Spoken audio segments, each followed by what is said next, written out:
कृष्ण जन्म से लेकर आज तक ये मेरी सबसे महत्वपूर्ण योजना है। इसका सफल होना निश्चित है दूत, किंतु केवल वही करना जैसा मैंने कहा है। जाओ।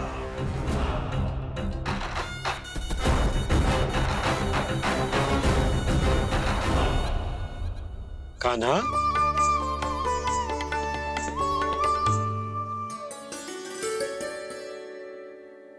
क्या होगा?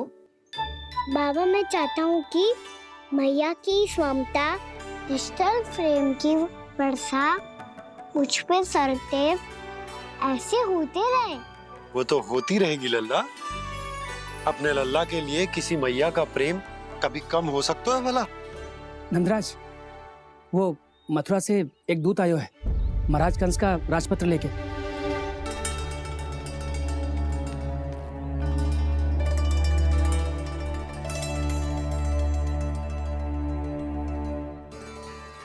कान्हा, अब क्या करने वाला है?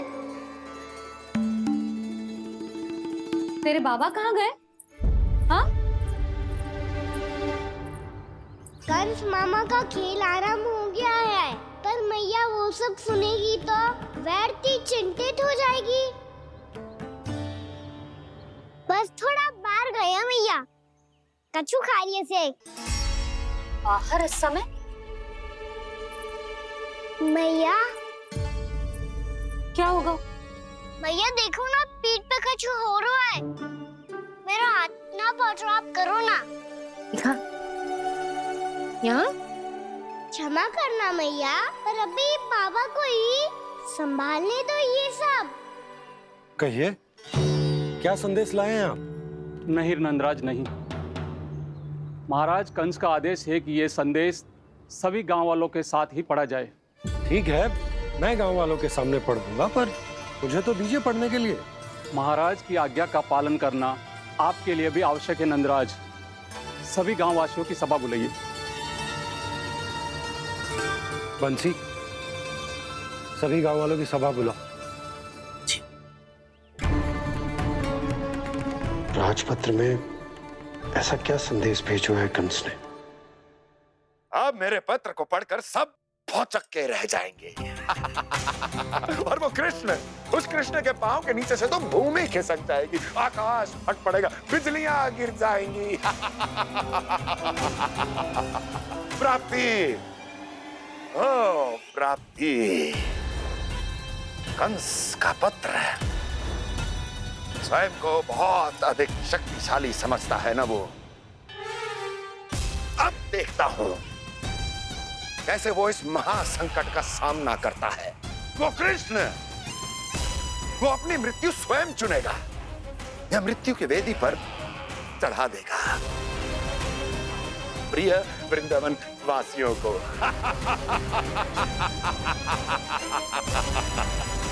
अब आएगा आनंद प्राप्ति, अब आएगा आनंद।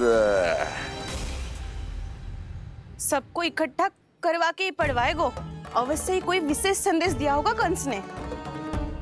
मैं भी यही सोच रही हूँ सुलक्षणा जी, कछु ना कछु तो विशेष है, पर जे हो क्या सकता है?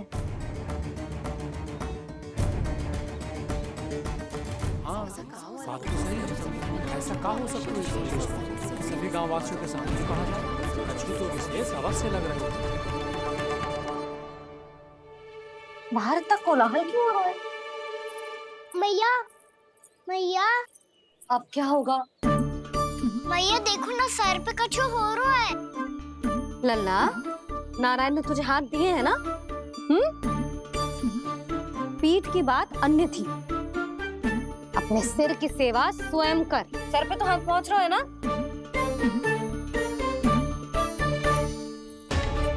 मैया सुनो ना, मैया देखो ना, तीव्र कर कछु हो रहा है। मैया देखो ना, तीव्र कछु हो रहा है।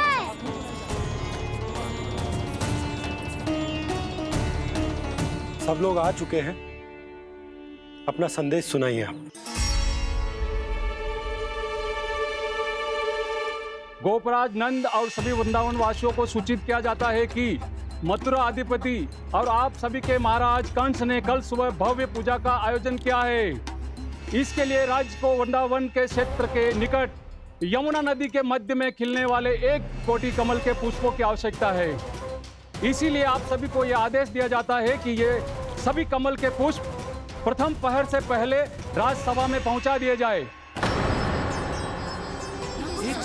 इतने सारे पुष्प वो भी प्रथम पहर से पहले कैसे हो सकते हैं? यदि आप ऐसा करने में असफल रहे तो इसे राज आज्ञा का उल्लंघन माना जाएगा और राजद्रोह के आरोप में आप सभी को कड़े से कड़ा दंड दिया जाएगा। स्मरण रहे, यदि कल की पूजा में इन 1 कोटि कमल के पुष्पों का ना पहुंचने के कारण कोई व्यवधान आया तो समस्त वृंदावन वासियों को दोषी माना जाएगा और पूरे गांव को निवासियों सहित धूल में मिला दिया जाएगा। कल प्रथम पहर तक का ही समय है आप सबके पास।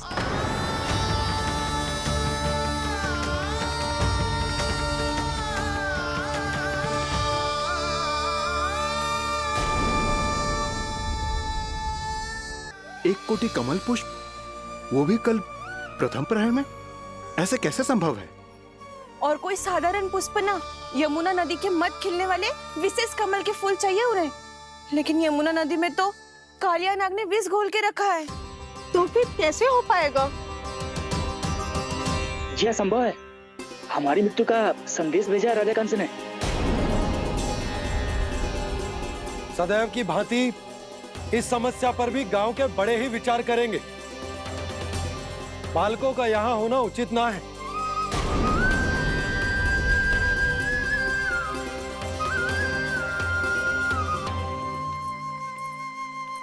लल्ला, ले जे गेंद ले, जा अपने सखाओं के साथ खेल। सुबह उज्जवल, मधुमंगल वसंता, देखो मैया ने क्या दिया है। चलो खेलें, बहुत आनंद आएगा आज।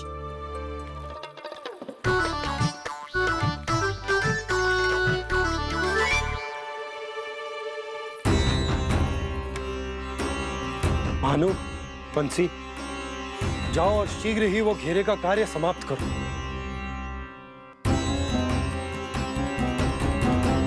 पर कछु ना कछु तो करना पड़ेगा ना। पर हम कर ही क्या सकते हैं? पुष्प लाने को और कोई उपाय है भी तो ना। मैं चला जाऊंगा जमुना जी में। वैसे भी मेरे जीवन के कितने दिन शेष बचे हैं। गांव के लिए, समाज के लिए कुछ करके मरूं, तभी तो शांति मिलेगी।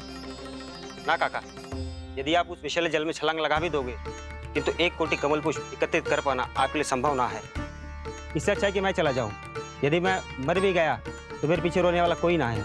किसी को कहीं जाने की आवश्यकता ना है। गोप नरेश होने के नाते ये मेरा कर्तव्य है कि मैं आप सबकी रक्षा करूं। नंदराज, आपको जाना है तो जाओ। हरिया, काका, भैया सब चले जाओ। लेकिन आपको पता है वहाँ का जल कितना विषैला है। आप लोग एक क्षण भी जीवित नहीं रह पाओगे। फिर कैसे इकट्ठा करेंगे 1 कोटि कमल पुष्प? आप बात तो सही कह रही हैं शांति। उस दुष्ट कंस ने ऐसी मांग रख के हम सबको फंसा दिया। हम में से कोई भी क्यों ना चला जाए और इस संकट का समाधान ना निकले को। हाँ, बताना कौन सा खेल खेलें? गेंद पकड़ खेलते हैं। पर एक बात सुन लो सब, कोई भी तीव्र गति से ना फेंकेगा गेंद को। भैया ने फ्रेम बनाई है मेरे लिए। सब तैयार हो?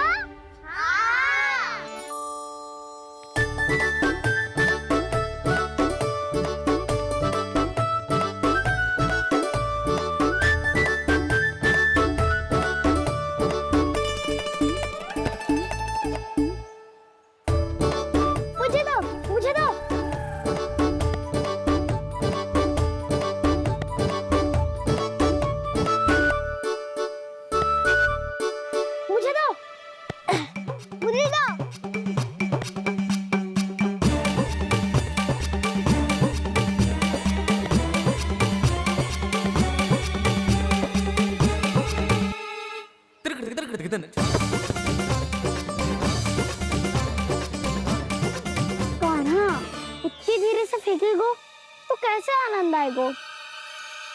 थोड़ा बल लगा के फेंक। हाँ कान्हा, हम अभी बड़े हो गए हैं, तू अब भी छोटे बालकों की तरह फेंक रहे हो है।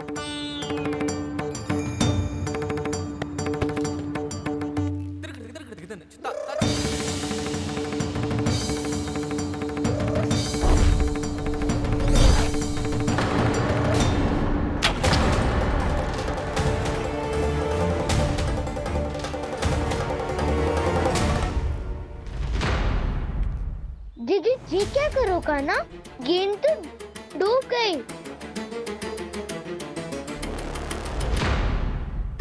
अच्छा, तो ये सब इसकी योजना का भाग था ताकि ये कालिया का सामना कर पाए। तुम सबने तो कही थी तीव्र गति से फेंको, देखो फिकवा दी ना मेरी गेम मुझसे नदी में। अब मुझे जाके लानी पड़ेगी। रुक जा कान्हा, रुक जा कान्हा। जी क्या बोल रहे थे कान्हा? इसमें तो बहुत संकट है। कोई भी संकट मेरी मैया का उपहार खोने से बड़ा ना है। बहुत प्रेम से बना के उन्होंने दी थी। हे नारायण, कोई उपाय समझ में ना आ रहा है। मैया, हम कैसे करेंगे हम अपने गांव की रक्षा? कीड़े पड़ेंगे उस दुष्ट को। यदि उसके कारण किसी के प्राण चले गए तो कौन सा फल मिलेगा उसे इस पूजा का? तुम सही कह रही हो यशोदा, पर हमारे पास कोई और दूसरा विकल्प भी तो ना है। यदि हमने मथुरा की राज आज्ञा का पालन ना किया तो इसका दुष्परिणाम पूरे गांव को भुगतना पड़ेगा।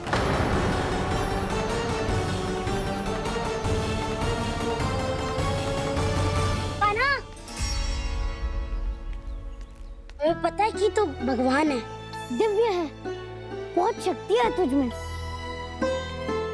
पर फिर भी हम तुझे विषैले जल में ना जाने दे सकते। कुछ होगा तो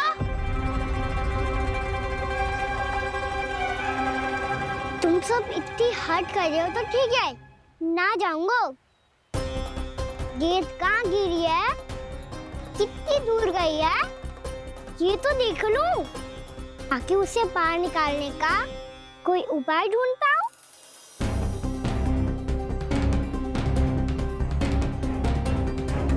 हाँ।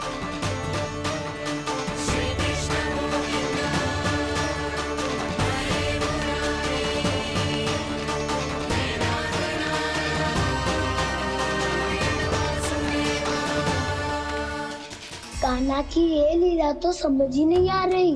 पहले इसने देवश्री नारद को मथुरा जाकर कंस को भड़काने के लिए कहा, फिर स्वयं ही दुखी भी हो गया कि अब इसका रहस्य सबके सामने खुल जाएगा। और अभी स्वयं में तो इसने कहा था कि गेंद बहुत महत्वपूर्ण है, फिर स्वयं ही उसे नदी के विषैले जल में फेंक दिया।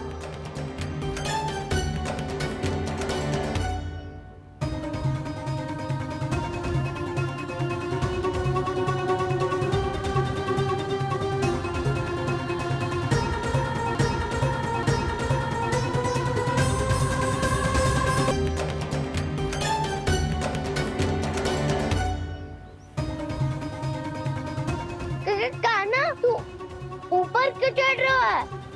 अरे ऊंचाई से देखूंगा तभी तो गेंद दिखेगी।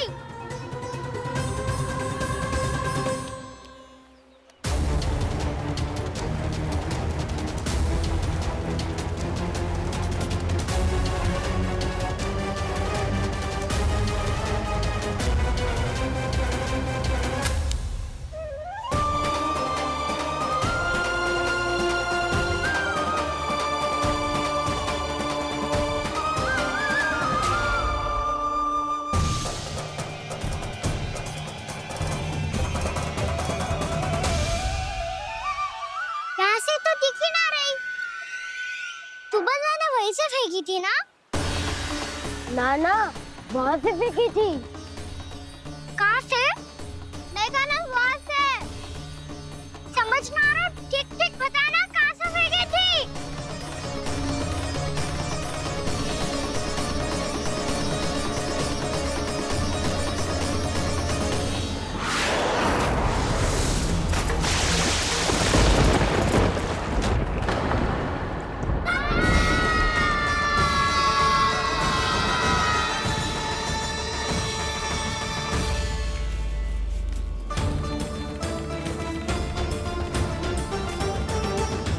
कालिया नाग के क्षेत्र में जाकर कोई भी जीवित वापस ना लौट सको।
ये क्या किया वाना ने? कालिया नाग तो उसे देखते ही निकल जाएगा।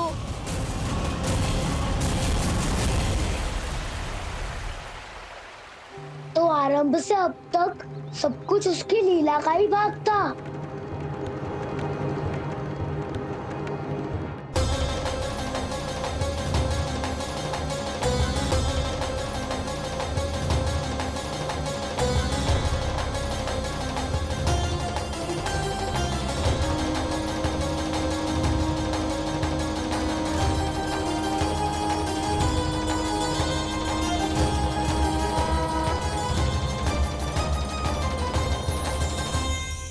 इतना सुंदर रूप, मन मोहने वाली मुस्कान, अद्भुत तेज और भगवान जैसी दिव्यता। कौन हो तुम? हाँ, तुम्हें देखकर तो हम सब सम्मोहित ही हो गए।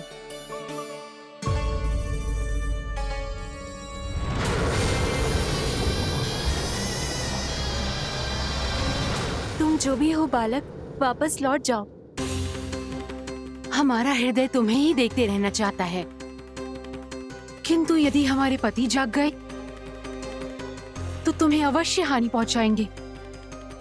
ये बहुत विषैले है बालक, कालकोट जैसे भयानक। इनके विष से तुम नहीं बच सकोगे। नंदराज, कालिया नाग के विष का प्रभाव बढ़ते ही जा रहा है। पहले 8 कोस तक उसके विष का प्रभाव था, अब तो 1 योजन से अधिक क्षेत्र में फैलो है। जल पीने के प्रयास से अनेक पशु मारे गए हैं और नदी के निकट के वृक्ष और वनस्पति सब नष्ट होने लगे।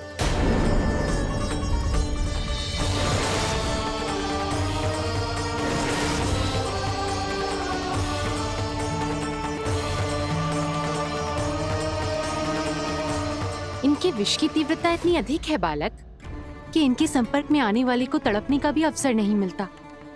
इनके विष की अग्नि क्षण भर से भी कम समय में प्राणवायु को जलाकर राख कर देती है।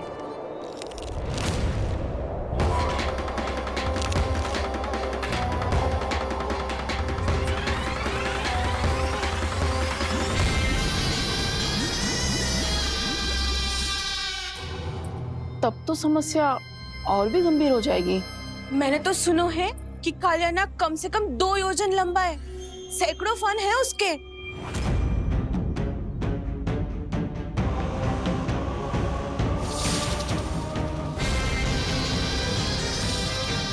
इसका अर्थ तो ये है कि हम दोनों ओर से फंस गए। एक और कंस को 1 कोटि कमल पुष्प देने जो कि कालिया नाग के क्षेत्र में पड़ते हैं, और दूसरी ओर उस कालिया नाग का विष यमुना जी के क्षेत्र में बढ़ता ही जा रहा।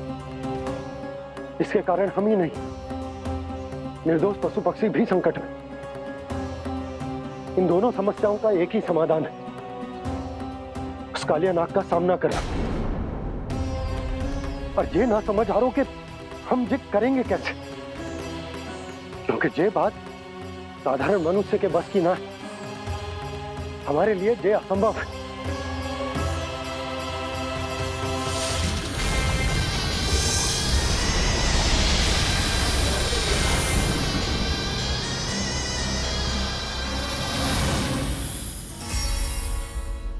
अब तो तुमने अपनी आंखों से भी देख लिया बालक, ये कितने विषैले हैं। नींद में भी विष उगलते हैं। इससे पहले कि तुम्हें कुछ हो जाए, चले जाओ यहाँ से, मान लो हमारी बात। आप सब मुझे जानती भी नहीं और फिर भी मेरी इतनी चिंता कर रही हैं आप। माँ की ममता भेदभाव नहीं जानती। तुम भी किसी के पुत्र हो और हम सब भी माँ हैं। एक माँ को हर बालक में अपनी ही संतान दिखाई देती है। इसलिए हम तुमसे विनती करते हैं, वापस चले जाओ, बचा लो अपने प्राण। मेरी चिंता मत कीजिए, मुझे कुछ नहीं होगा। होगा, अनर्थ होगा यदि ये उठ गए तो।